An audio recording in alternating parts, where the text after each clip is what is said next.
So we're going to keep going this morning. I've got a conversation that we started. That we talked a few weeks ago. We said, what does it look like to love everyone always? I had this really great title. I stole it from somebody. It's a great bumper sticker. We should get it printed up. And really it reflects this idea that love is this universally accepted feeling, emotion, action, right? However you want to define it, love is this universally accepted principle. It's just not universally expressed in the same way. And I found an article this week. I thought it was kind of humorous because it talked about love in other cultures. And there were a couple cultures that I kind of picked out. I thought it was really interesting that the Zulu culture in South Africa, when young women want to express love to a gentleman, they will create what they call love letters. Now they're these I don't know, they're beads, colored beads put together to create this artwork, and they give them to the young men. Now, that sounds really cool. I like that. I understand that in their culture, though, there is a bit of confusion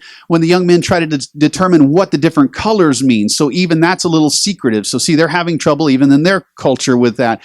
In Japan, which if you know anything about Japanese culture, it's a very proper culture. So public display of affection is not necessarily something they would embrace and haven't over generations. So one thing that has apparently evolved is that a Japanese woman might prepare a really nice lunch and put them in these really ornate little lockbox lunches, these little boxes, and they would give these to men, and that's a sign of affection over there. And some of you are thinking, oh, that's awesome. My wife really needs to learn from that. And you can go home and have that conversation if you like, but I'm going to not do that this week because we're sequestered, like we're tight quarters now. So you're going to have a conversation that could go all week possibly. But I started thinking, well, okay, that's two examples of what women might do in different cultures. Then I ran up on one from Finland, and this is for the men. The men in Finland, now this is no lie, legit, came from an article on the web, so it's got to be believed, right? The men in Finland have a wife-carrying competition. They sling their spouse up over their shoulder, no lie, there are pictures, and they carry them through these mazes and turn it into a competition and a race. And get this, you know there has to be a reason that men would do this kind of thing. The winner wins the weight of the wife in beer. That's what they win. So it sounds to me, I'm just going to go out on a limb here, guys. So globally, I'm just going to say this, that it sounds like men don't put as much thought into this, perhaps, as ladies do. My wife likes chocolates and flowers, and so we stick with that kind of a thing. Love really embraced globally, just not expressed in the exact same way. And then we start to break it down, and let's be honest, some of you, love was not just not expressed in a way that you could grab a hold of, it wasn't expressed in a healthy way either. And so many of us carry scars from abusive relationships, either emotional or physical, right? Or even just from friendships that have deteriorated and turned into gossip and slander, and now it even pains you to think about that past relationship, right? Those verbal jabs that might have happened. The expression of love is based really on how we define love. And in our culture, one of the ways we define love is to define it emotionally. And so that is a problem for us because emotions change daily, hourly. I'd say minute, but then I might get myself in trouble there. The emotions change a lot. And when we base our expression of love just on those emotions, what's going to happen is it's not going to be consistent. It's going to waffle all the time. And to be honest, it's going to cause us to make decisions that are not good for us. So we started looking, and we've discovered that John, this man who walked with Jesus for several years and then began to write about that life story, he wrote and said, look, God is love. But he didn't stop there because that is a mushy definition as well, just to say God is love. He says God is love because love is from God. In other words, the way God shows love to the world, the way he defines love, the way he set love up to work for us, is he said this involves an act of your will. When God said, I love mankind so much, I'm going to offer my son, he made a very definitive act towards us, and that was the model for us. And so we came up with a statement that love begins with a sacrificial act of our will, not an appetite for our wants. Love begins with a sacrificial act of our will, not just an appetite for our wants, not just letting our passions and desires and drives take over for us. Now, the interesting thing is this week that love probably has been pushed to the limits in your world. And I don't know if you stopped long enough to think about it, but with the events of the past week, just not globally, but in our culture here, there's a lot of fear. There's a lot of panic. There's a lot of emotion right now bubbling at the surface of our culture. And for those of us who follow Jesus, we want to be strong and we want to express love in a good way with an act of our will. We want to make wise decisions and we want people to understand we love them, but we're getting pushed to the limit right now, right? In the sense that the emotions are running so high. And so our appetites can tend to take over for us. And it runs really from kind of the extreme and the funny to the extreme sad end of the spectrum.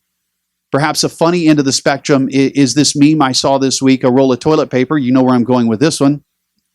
That if you needed 144 rolls of toilet paper for 2 weeks of being quarantined, then perhaps there was something wrong with your body already, right? Now, and that was the humorous side of this whole thing.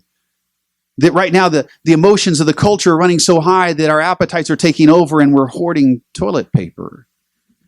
Which, by the way, we do have toilet paper at my house. So if you need some, call me. I will bring you some toilet paper. We won't even sell it to you. We'll give it away.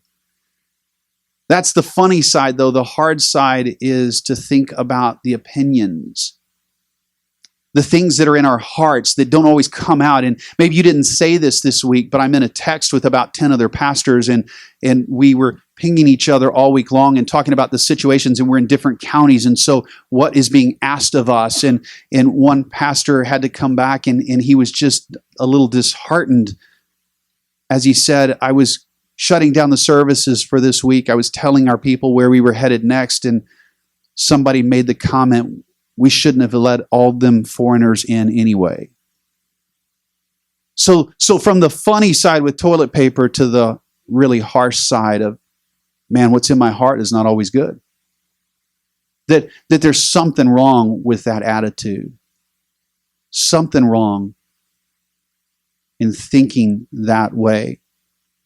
And fear is taken over. And I know the future looks a little uncertain. I know there's a little bit of chaos right now. I know we're experiencing this unprecedented time for pretty much all of us because we've not really lived through one of these to this level. So I get it. But we're not without precedents. In fact, if you have ever studied history back in 250 AD, so the 3rd century, from about 250 to 280 AD, there was a plague in the world. And it was horrible. And it hit the Roman Empire to the point that nearly 5,000 people a day were dying. And you just have to do the math to figure it. It decimated the Roman culture for a while. Cyprian was a bishop of the church back then in Carthage, and he wrote this describing the plague in the world. He said, the intestines are shaken with the continual vomiting. The eyes are on fire with the infected blood. That in some cases, the feet or some parts of the limbs are taken off by the contagion of diseased putrefaction. And that was the best description I could read to you this morning. There are others that just are brutally, brutally terrible to think about. And this plague is going on in the 3rd century. And you got to remember, this is when they didn't have some of the understanding we have today. They didn't understand what alcohol could do. They didn't understand how you could protect yourself from germs. And in the middle of that, several things started to happen. And Christianity actually started to grow. And as it started to grow, people have extrapolated out over the years, hey, well, it grew because of this. And one view is, well, of course it grew because when a person starts to think about their own mortality, then you can convert them real easily. Maybe. There's another theory that it grew because the Christian understanding of eternity is so attractive that, again, if you start thinking about your own mortality, you would grab a hold of it. But then there's this, what I think, reality. The truth as to why Christianity began to grow in such a dark time. Rodney Stark wrote a book called The Rise of Christianity. He made this statement. He said, though the plague terrified the pagans, Christians greeted the epidemic as merely schooling and testing. I love that. Schooling and testing. Like the Christians got up, and you have to understand it's not like they had Bibles and online versions of ways to read the scriptures. They were focused in their communities, and they would be taught the Word of God, but then they would go out and they would say, okay, what do I do with this? And the epidemic hits, the plague hits, this pandemic hits this early world, and they say to themselves, let's go face it. What would Jesus do? How should we respond? Somebody else wrote and said that what happened was that all of the Christian community got transformed into a battalion of nurses. He said this, he said, heedless of danger, they took charge of the sick, attending to their every need and ministering to them in Christ. And with them departed this life serenely happy. For they were infected by others with disease, drawing on themselves the sickness of their neighbors and cheerfully accepting their pains. That is an amazing illustration of loving everyone always. And I know that when I tell that story and I read those words there, I know personalities and I know how I am too. And I know that some of you are in here and you're probably, all of a sudden that story just makes you really, really uptight, right? The idea that God would ask you to step into something where your own life would be at risk creates tension in you. Let's just recognize it. You wouldn't be alive if it didn't create some amount of tension. The thought of losing your life is not something we all get up and think, oh, let's just go do that today. But perhaps as they discovered, we'll discover in this process that God invites us to step into a way of living where, yeah, our life is more on the line. Some of you hear this story and you just get pumped up. You're already thinking about what you can do to be on the front lines. And for just a few minutes, I just kind of want to ask the question, what does it look like? Where did these early Christians come up with this model of such radical commitment to lay down their lives for their neighbors? How did they arrive at that revolutionary way of serving others? Now, there's no doubt that in your life somewhere, you learned something, probably along the line of kindergarten. You learned something. You learned that you were told that if you want to do unto others as you would have them, what? Do unto you. Yeah, see, you know this. You learn this little thing that we've called the golden rule, this rule of life. And it goes way back. It was in ancient literature. But if you're a Christian and you would study the Bible, you would see the first time this really kind of comes up is in Leviticus 19. And Leviticus 19 is in the Old Testament section. And it's a section where God is setting up the nation of Israel. And he's setting up this group of people to be his nation, his people here on earth that he walks in relationship with. He doesn't set them up because they're like the best people on earth. They're not like his favorite people. He's got favorites over everybody else on the earth. It's just God decided, I'm going to have to reveal myself to the world. And to do that, I need some help. I need a people group that we can walk together. So the nation of Israel became God's people group. And as he did that, he would work with Moses and he would give instructions. And through that, we would learn how God operates, the way he thinks, and we would learn things about who he is. Leviticus 19, halfway through verse 1, it says, And the Lord spoke to Moses, saying, Speak to all the generations of the people of Israel and say to them, You shall be holy, for I, the Lord your God, am holy. Verse 18. You shall not take vengeance or bear a grudge against the sons of your own people, but watch this, you shall love your neighbor as yourself. I am the Lord.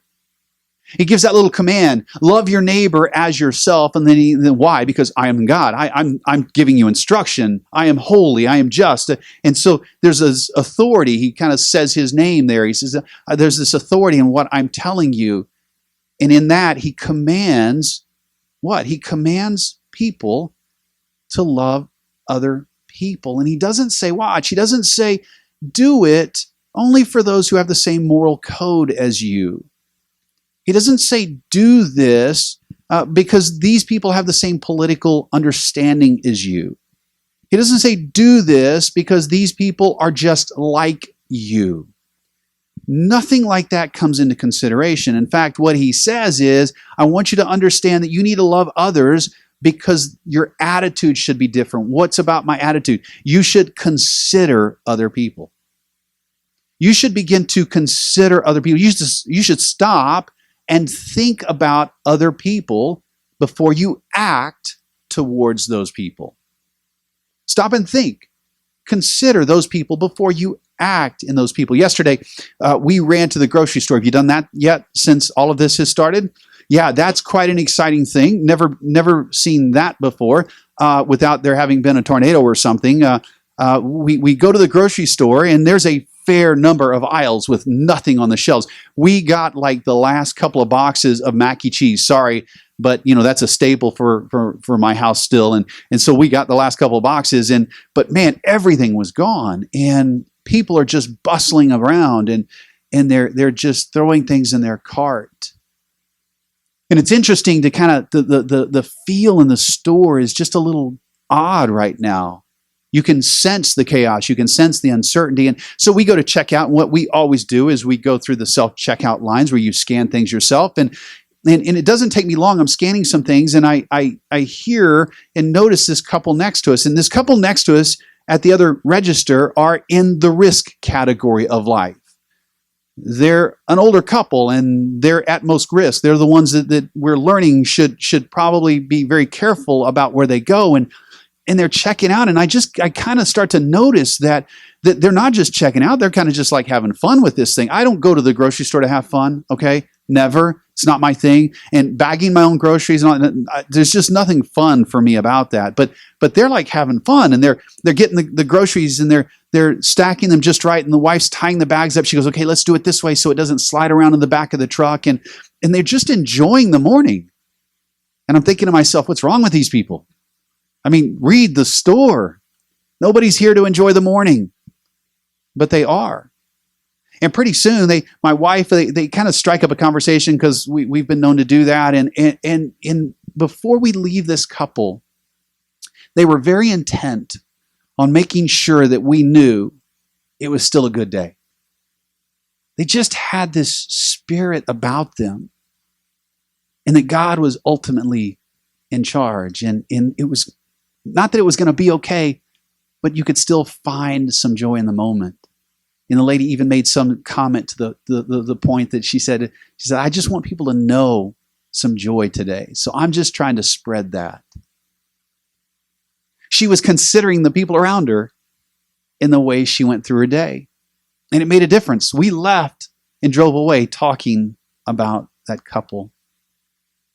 Jesus had this summary statement. He in Matthew 7, he makes this summary statement that he actually pulls from Leviticus 19, laying out the kingdom ways, right? What's it look like to live for God? And he's been laying out all these kingdom ways in Matthew 5, the Sermon on the Mount. And in Matthew 7, he says, verse 12, so whatever you wish that others would do to you, do also to them, for this is the law of the prophets. Like this goes all the way back. This still holds true. Before you act, stop and consider the other person. Show people respect. Consider the person before you act as your own person. Consider the person before you act as your own person. And I love this passage because there's a word in there. Sometimes I key on a word every once in a while when I think it's rich in meaning and it brings so much to the text. But there's a word in here that I think really brings this passage alive. So whatever you wish that others would do, circle that word do. It's a Greek word. It really does mean do. However you act, whatever your actions are. And the word comes, believe it or not, it comes from this root word, poieo. It literally means poem. So whatever it is you're going to craft, whatever it is you're going to make, a poem is what? It's crafted words that we put together that have a story or a meaning. It's a form of art for us. Whatever you do, whatever you're about to bring into existence, whatever you're going to work out, do to those people what you would want done for you. Isn't that great? Whatever you're going to work out, whatever your actions are, tailor those actions, work everything out, consider the other people, show them respect. Not because of their religious beliefs, not because of their political stance, not because they're from the same family as you. In fact, their convictions might be completely opposite of yours. Their opinions might be opposite of yours. You might have a conviction before God that the way they walk their life out is not good. It's not healthy. And that might be God's opinion on the situation, but it doesn't limit it to that. He says, whatever you do for them what you want done for you.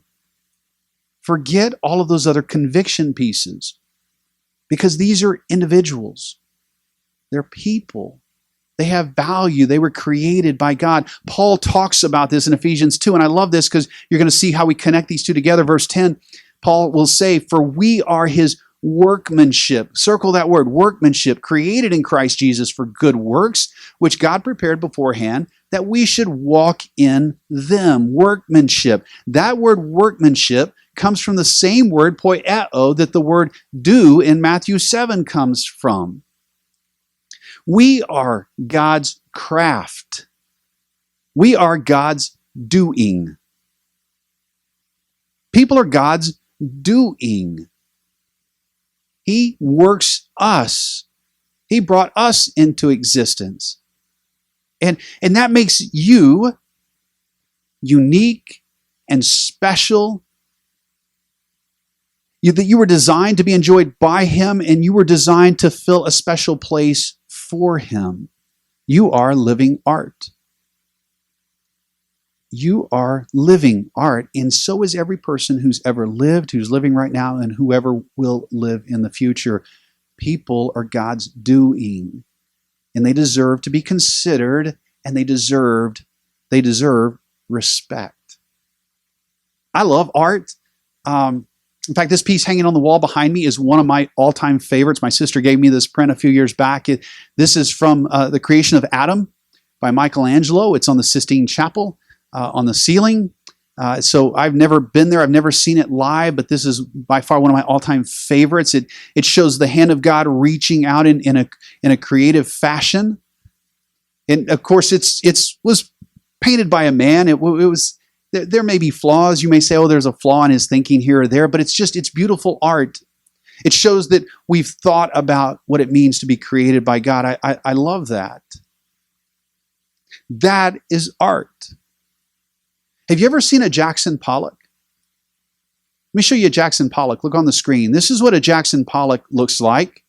I'm not saying it's not art. In fact, there's a whole following in his artwork. Goes for a lot of money, and some of you may actually enjoy this and like it. I'm just saying, me personally, I don't connect to it. Like, for some reason, that doesn't connect to me as artwork. But you know what? That doesn't make it any less art. I would say that I think most of your kindergartners could probably produce this, but somebody would take offense with that. And I really don't mean offense. It's just, I don't celebrate. There's just something in it about me that I don't celebrate it. But see, that doesn't make it not art. You may not connect with somebody else, but they're still God's art.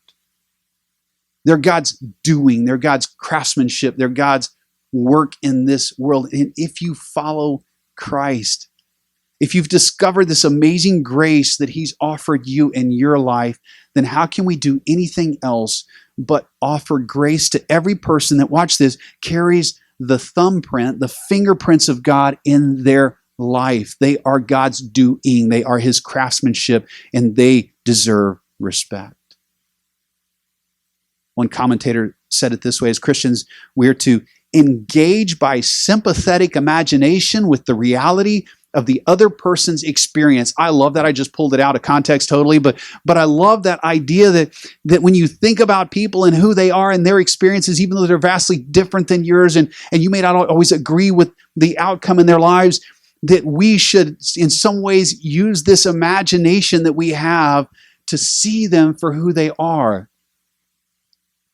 God's workmanship, his craftsmanship. We should respect that. So what does it look like to love everyone always? Write this down. It means we can disagree in our convictions and offer respect in how we act towards all people. It means we can disagree in our convictions, but we can still offer respect in how we act towards people. The experiences of others matter, and we may disagree. We may disagree with their theology. We may disagree with their stance in life. We may disagree with just the way they've chosen to live their life. But see, they still deserve respect as created masterpieces by the artist. So how do we do that? I know things are changing, and I'm going to ask you this week to just pay attention when we send out an email. We're trying not to send out a ton of emails. Anybody get like 1 million emails last week on what the best practices for COVID-19? I don't even know anymore what I'm supposed to be reading, but as we send things out, I want you to watch this week. And I want to challenge you, because you can start right now. I want to challenge you that when we love everyone always in the chaos that we're in right now, I could have never seen this coming when we started this series. I had no idea, right?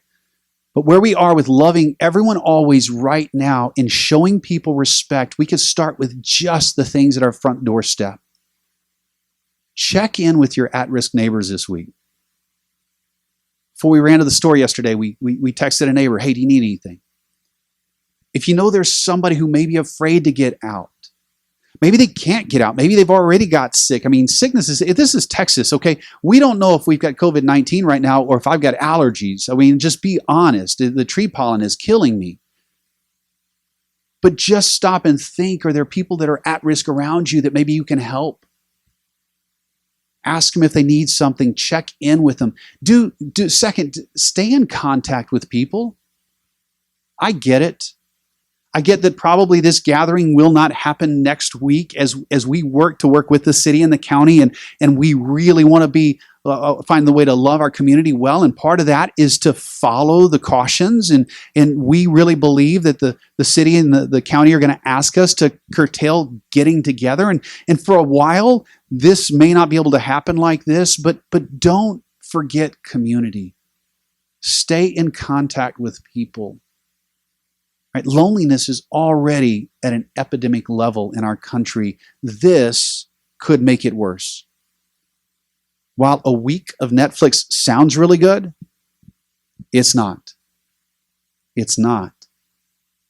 And so many of us were lonely going into this, and I'm afraid the loneliness is just going to grow, and the mental gymnastics are going to happen, and we're going to start to question ourselves, and then we're going to start to feel really poorly about life. Next, find ways to encourage people to rest. Find ways to help people embrace the slowdown.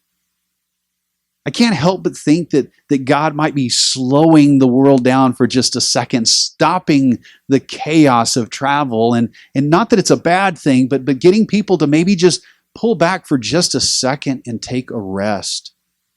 It's okay to rest.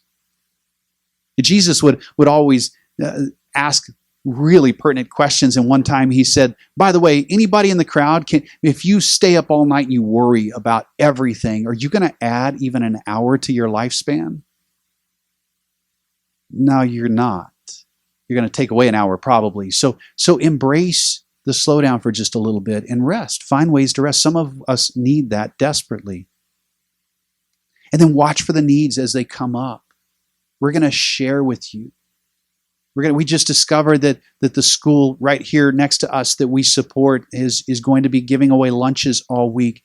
people can drive up and pick up lunches, because listen, not everybody has the same amount of food in our community, and some kids are going to go without food if we can't find ways to help them. So we're trying to talk to them to say, what can we do to support you? We'll let you know if we need help, but just be aware, watch for that. Listen to read the things that are coming out from us, and watch and listen for those needs as they arise.